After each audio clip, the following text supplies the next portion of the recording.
देखिए ना डॉक्टर साहब, अभी भी तेज सांस ले रही है, खांसी, जुकाम और बुखार भी है। घबराने की कोई बात नहीं है कुसुम, मैं मुन्नी को अभी देख लेता हूं। छाती के निचले हिस्से में हल्का धंसाव भी है, सांस लेने में थोड़ी घरघराहट भी है।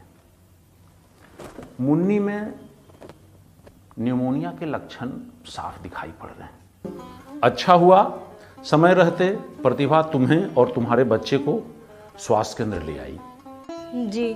अगर सर्दी, बुखार और जुकाम के अलावा कभी ऐसा महसूस हो कि मुन्नी की सांस तेज चल रही हो, या वो लेटे लेटे हाँफ रही हो, या फिर उसकी पसली चलने लगे, इसका मतलब उसकी दिल की धड़कन तेज हो गई है, या फिर वो कुछ खा पी नहीं रही हो, उसको तेज बुखार हो जाए, या उसके होंठ, हाथ या पैर नीले पड़ने लगें, ऐसे में जल्दी से जल्दी स्वास्थ्य केंद्र जाकर उसका इलाज करवाना जरूरी है।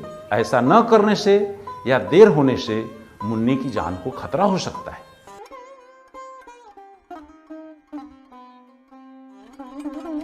बच्चे को निमोनिया के तीनों टीके लगवाने बहुत जरूरी है। जरा जच्चा बच्चा सुरक्षा कार्ड देना। जी। अगर तुमने मुन्नी को निमोनिया के टीके लगवाए होते तो आज शायद मुन्नी को निमोनिया नहीं होता।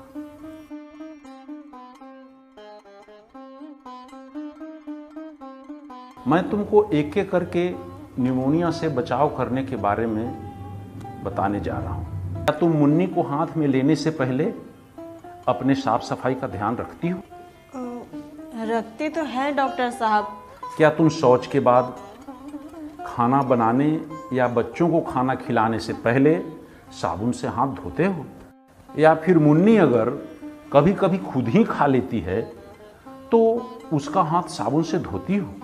जी डॉक्टर साहब, कभी कभी तो धोते हैं। कभी कभी नहीं कुसुम, हर बार धोना चाहिए। परिवार में किसी को भी बाहर शौच करने नहीं जाना चाहिए। घर में ही शौचालय बनवाकर शौच की आदत डालनी चाहिए। ये परिवार के सदस्यों के स्वास्थ्य के लिए बहुत जरूरी है। और अगर परिवार स्वस्थ तो बच्चा स्वस्थ। पीने का पानी ढका हुआ होता है। हाथ हमेशा साबुन से धोकर ही पानी निकालना चाहिए और कभी भी पानी में हाथ को डुबोना नहीं चाहिए। बच्चे को चूल्हे के धुएं से भी दूर रखना चाहिए। किसी भी प्रकार का धुआं बच्चे को नुकसान करता है। जी।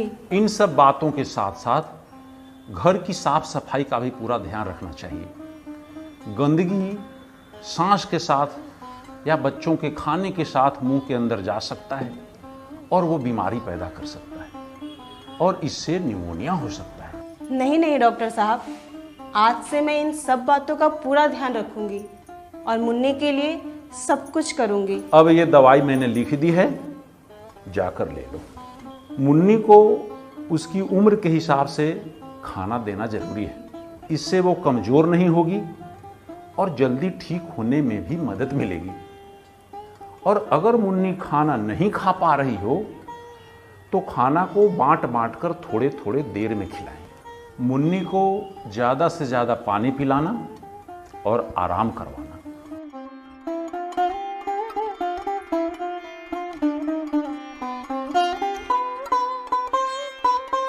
मैं पूरा ख्याल रखूंगी, मुन्नी के खाने का भी और इसकी दवाइयों का भी। और मैं मुन्नी को दिखाने भी ज़रूर आऊँगी। ये ठीक भी हो जाएगी तो भी ज़रूर दिखाने आऊँगी। हॉस्पिटल या क्लिनिक में डॉक्टर के द्वारा दी गई दवाई को बीच में न छोड़ें। पूरी दवाई खत्म होने पर बच्चों को जांच के लिए फिर से अस्पताल ले जाएं और उसकी जांच करवाएं ताकि निमोनिया वापस दोबारा लौट कर ना आए। हमने तो अपने बच्चे की निमोनिया से बचने की पूरी तैयारी कर ली है।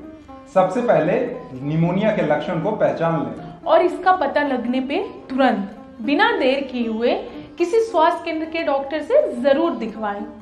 और तीसरा, निमोनिया के 3 टीके लगवाना कभी मत भूलें। धन्यवाद।